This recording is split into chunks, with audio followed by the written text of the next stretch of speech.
tayo is to do giving. Amen. Practice. Di ba? Amen. Kung gusto nating maging teacher, do teaching. Amen.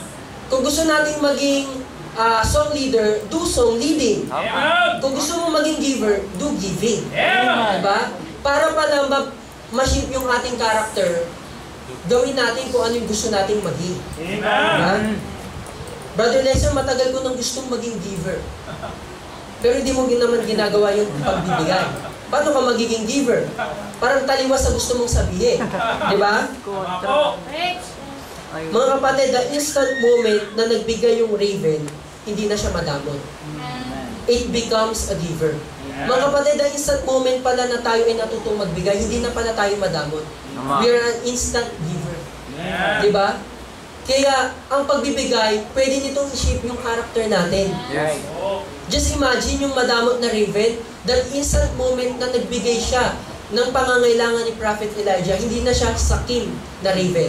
Isa na siyang giver na raven. Di ba po? Kaya po mga kapatid, kapag po the moment po na naging giver ka, gagamitin ka ng Diyos para mag-beyond your capacity. Ito pong raven, di natin iisipin na siya pa pala yung gagamitin eh. Pwedeng ang gamitin na lang kalapate. Pwedeng gamitin ibang klase ng hayop, yung mas mapagbigay, mas maamo. Pero siya ang ginamit.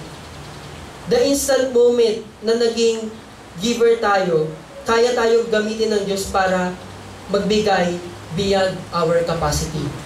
Alam niyo po, naalala niyo po yung kwento po ng mga taga-Macedonian churches. Doon po sa book of 2 Corinthians. Isa sa mga pinaka-pinagpapasalamat ni Paul dito sa churches of Macedonian church, the Macedonian churches, yung kanilang willingness na magbigay. Yes. Para po mas maunawaan po natin, buksan po natin. 2 Corinthians chapter 8, verse 1 to 3. 2 Corinthians chapter 8, verse 1 to 3.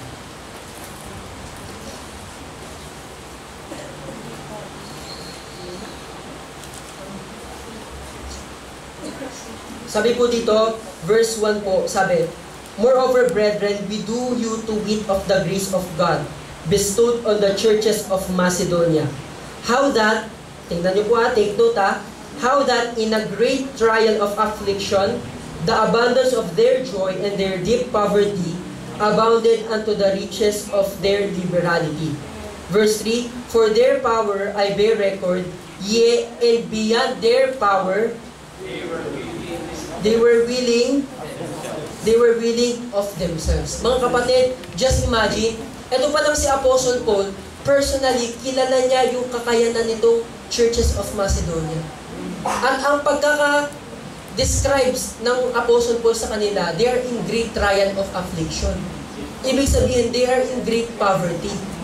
Ibig sabihin, sila yung mga churches na mahihirap talaga. Hikahos. Pero anong sabi ni Apostle Paul? Nakita ko mismo yung grace ng Panginoon na nag-abound sa inyo. Isipin nyo, yung alam kong kakayanan nyo para magbigay ay nakapagbigay kayo beyond doon sa inyong capacity. Mga kapatid, ang una palang kailangan ng Panginoon para maging giver ka, tama mo na yung puso mo. Amen. Kasi pag tama na po ang puso natin, pwede na tayong gamitin ng Panginoon. Yes. Pag pwede na tayong gamitin ng Panginoon, pwede niya na tayong gamitin beyond our capacity. Kaya mga kapatid, sa pagbibigay, hindi hinahanap ng Panginoon, kailangan marami kang kayang ibigay. Tama. Hindi kailangan milyonaryo ka. Hindi kailangan sobrang dami ng resources mo. Ang kailangan ng Panginoon, tama yung puso mo. At kapag tama na yung puso natin sa pagbibigay, kaya niya na tayo gamitin mightily. Para makapagbigay tayo beyond our capacity. Just imagine, meron pa ng mga Kristiyano na kayang magbigay 80 to 90% ng kanilang salary. Diba? Ito ay, hindi po natin sinasabi na ganun dapat tayong lahat ngayon na eh. Diba? Pero ito, nasa puso kasi ito eh. Kaya mga kapatid, mahalaga na bilang mga bilang mga mananampalataya, kapag tayo ay magbibigay, tama muna yung ating puso. Amen. Diba? Para magamit tayo ng Panginoon. The churches of Macedonia is in deep poverty, pero nagawa nilang magbigay beyond their capacity and with much joy. Ito po yung mga klase ng mga nagbibigay na pinipigil mo na ayaw pang paawat. Yan. Amen. Dapat po ang Kristiyano, pag nagbibigay, ayaw paawat. Tama. At kapag nagbibigay po tayo, gusto natin with much joy. Amen. Kaya nga po ang tema natin, cheerful giving. Hindi dapat na nagmamaktol na giving. Hindi dapat grudging. Opo. Hindi dapat necessity. Dapat cheerful. Dahil ang sabi ng Panginoon, God loveth a cheerful giver. Di ba po? Hindi tayo magbibigay dahil kaya natin. Mga kapatid, huwag po tayo magbibigay dahil, kaya ko may kakayanan ako Magbigay po tayo dahil sapat ang biyaya ng Panginoon sa atin. Di ba? Kung ano ang binigay ng Panginoon sa atin, yun ang ipagamit natin para sa Panginoon. Di ba? Yun ang ibigay natin. Kasi, hindi naman hinahanap ng Panginoon yung marami ka. Ang hinahanap ng Panginoon, yung willing ka. Tama. Yung gusto mo. Parang Churches of Macedonia, meron kang great joy sa pagbibigay. Amen. Di ba po? So, that means giving should be done with faith. So, paano pang pagbibigay ng may pananampalataya? Sabi ng 2 Corinthians chapter 5 verse 7, "For we walk by faith, not by sight." Alam niyo po mga kapatid, kapag po tayo ay magbibigay by sight, saganang sa nakikita natin sa sitwasyon, hindi po tayo magbibigay. Di ba po? Pag nakita mo yung sitwasyon mo sa iyong pamilya, pag makikita mo yung sitwasyon mo pagdating sa pangangailangan sa sarili mo, hindi ka na magbibigay. Bakit? Kasi nakatingin ka na sa sarili mo Di ba? Kaya ang pagbibigay na gusto ng Panginoon, giving with faith. Kasi po ang faith, ito yung nagtitiwala ka doon sa gayang gawin ng Diyos sa atin. Di ba? Whether merong sitwasyon na ganito o may sitwasyon na ganyan, magbibigay ka dahil meron kang pananampalataya sa Panginoon. At ito po yung klase ng pagbibigay na nagpiplease sa Panginoon. Anong sabi ng Book of Hebrews? For without faith, it is impossible to please Him. Tama. So, ibig sabihin, pag nagbibigay pala tayo ng walang faith, hindi pala natin napiplease ang Panginoon. That's right. Sayang lang pala yung ginagawa natin. Tama. Diba? So, we should do giving with faith Amen. Amen. mula sa Panginoon. Ngayon po, so the opposite of being a giver is being selfish. Tama po? So, ibig sabihin, if giving shapes our character, so being selfish breaks our character. Tama. Diba? So, ibig sabihin, walang tao ang gustong sumama at makihalubilo sa taong madamot. Tama. Tama po? Tama yun, sir. At ganoon din naman ng Panginoon. Ayaw niya na yung kanyang mga anak ay madamot. Tama yan. Ayaw ng Panginoon na ang kanyang mga anak ay hesitant pagdating sa giving. Gusto ng Panginoon ang kanyang mga anak ay full support pagdating sa giving. Yes. Dapat cheerful giving. Di ba po? Amen, sir. Ngayon po, kung tayo ay selfish at madamot, di ba? Kaya po tayo nagbibigay, isa pa sa dahilan, because ang Diyos natin mapagbigay. Yes. Alam niyo po, bago natin minahal ang Diyos, una tayong minahal ng Diyos. Amen. Bago tayo magbigay sa Panginoon, unang nagbigay ang Panginoon. Yes. At unang binigay ng Panginoon yung kaligtasan natin. Tama. Isipin niyo po, yung kanyang sariling bugtong na anak ay hindi niya nag-double mind na ibinigay ng Panginoon para sa atin. Tama. At gayon, gusto ng Panginoon, bilang ama natin siya, like father, like son. Na ang Diyos na giver, dapat bilang anak ng Diyos, maging giver din tayo. Amen. Amen. Ngayon, kung tayo po ay madamot at hindi tayo giver at selfish po tayo, tayo po tayong anak. Di ba? So dapat po, like father, like son. Bilang ang Diyos natin, ganun yung character niya, maging ganun din po yung character niya. Amen. Di ba po? So number 1, sabi po natin, why give? Promise. Why give to the Lord? Because giving has a promise of blessing. Ang Diyos ang nangako ng pagpapala sa pagbibigay. Amen. Okay? Number 2, bakit ba tayo Shapes our kailangan magbigay? Because giving shapes our character. Nais ng Diyos na maging giver tayo. Giver by nature. Dahil tayo by nature, we are not giver. Tama po? Pero nais ng Diyos na maging giver tayo. And third po, giving honors and glorifies God. Bilang mga mananampalataya, ito po yung ating first duty para sa Panginoon. Maibigay natin lahat ng glory and honor para sa Lord. Tama po? Diba po? Maibigay natin lahat ng glory and honor para sa Panginoon. Naniniwala po ba kayo na ang pagbibigay ay pagpapakita ng pagpapahalaga? Yes. Tama po ba yan? Opo. Kapag kung sino yung taong binibigyan natin, pinapakitaan natin siya ng pagpapahalaga. Tama, tama. Ang isang nanay nagbibigay ng kanyang oras, atensyon, at pagmamahal sa kanyang anak dahil mahalaga ang kanyang anak. Yes. Tama po? Tama po. At tayo din, kapag tayo ay nagbigay sa isang tao, pinapakita natin mahalaga siya. Amen. Parang yung mga nanliligaw, di ba? Aha, aha. Di ba pag mga nanliligaw, lahat ibibigay, pati buwan, pati mga bituin. Di ba? Ibigay daw.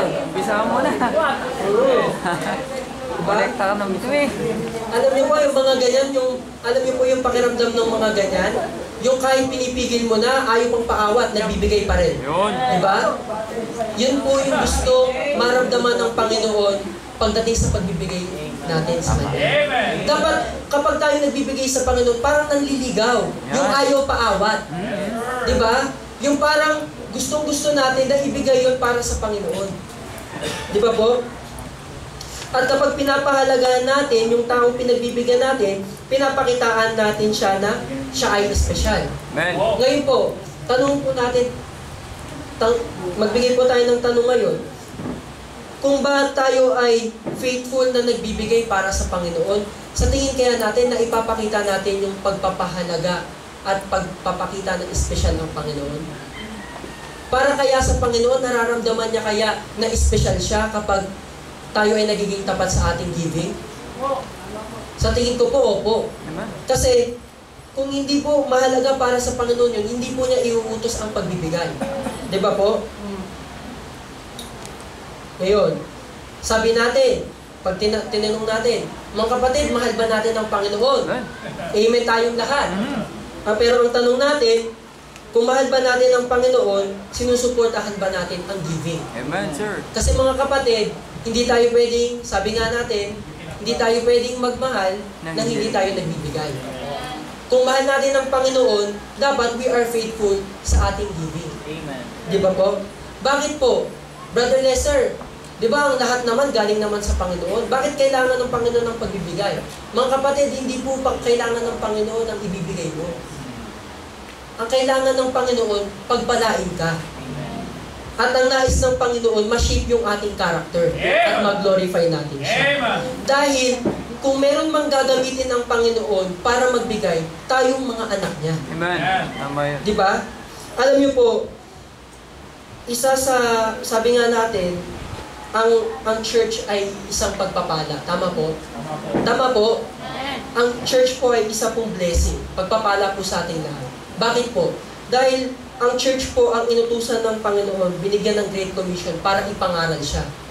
Kaya po tayo may kaligtasan ngayon, di ba? Dahil sa inutos ng Panginoon sa kanyang iglesia, tayo pong lahat ay napangaralan ng kaligtasan ng Panginoon. Tama po?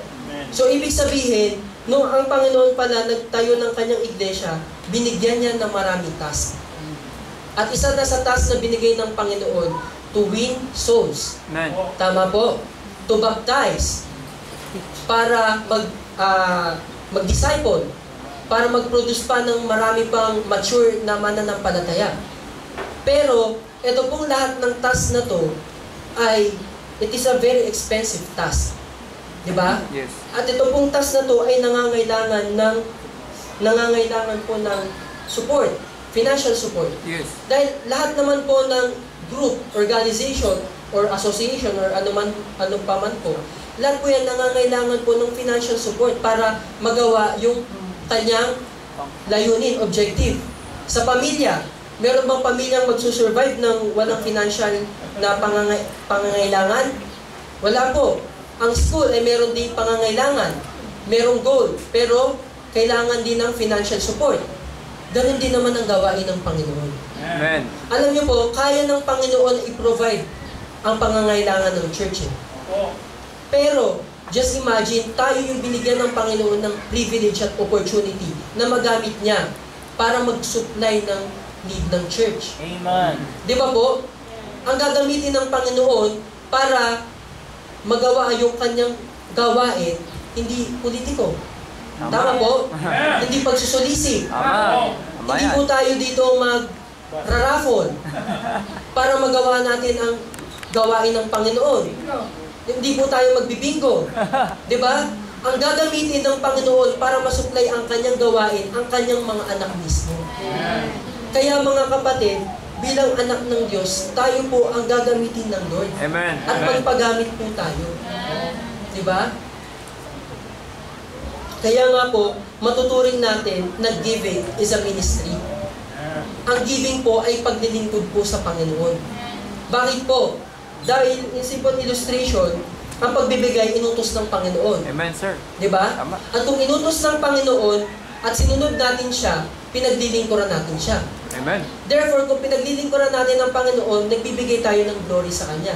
And that is ministry. Amen. Di ba po? Kaya mga kapatid, ang pagbibigay po ay ministry po sa Panginoon. At mahalaga po ito para sa Lord. Di ba po? Kaya nga ang sabi ng Malakay chapter 3 verse 10, bring ye into my house. That, di ba sabi ng Panginoon that there might be meat in my house? Yes. Kasi po nung panahon ng Old Testament, ano po yung house na yon, yung storehouse? Yung po sa Jerusalem, yun po yung temple. Pero ngayon, na tinayo ng Panginoon yung kanyang iglesia, yun po yung church ng Panginoon. Amen. Diba? Kaya po yung utos ng Panginoon na bring ye sa atin, sa ating tithes. Saan po